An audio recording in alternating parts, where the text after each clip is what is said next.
गोलुआ mummy, हे गोलुआ mummy, ले पकड़। ये क्या है? का भा गोलू पापा?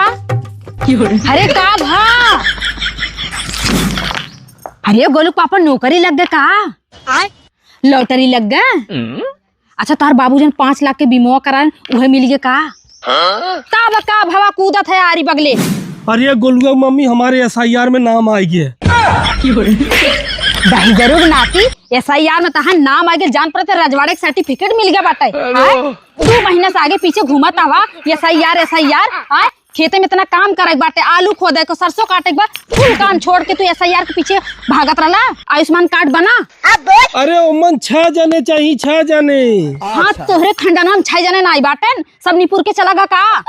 अरे बेवकूफ औरत, तोहरे 6 गदेला चाहिए, 6 गदेला। नियम तो निकाले बा हम दो, हमारे दो, तो कहाँ से आयुष्मान में 6 परिवारवा हम जोड़ी? अरे ते इकट्ठा रही हो तू, तब तक लगाई का है गऊ। जरूर नाती, तू और तोहर सरकार अगर दिखाई जाए सरकार ने तो कुछ नहीं मुंह तोहर तो रोज कुछ भाई करब रोज। चला सरसों काटे के बा। हला ले जा पने SIR।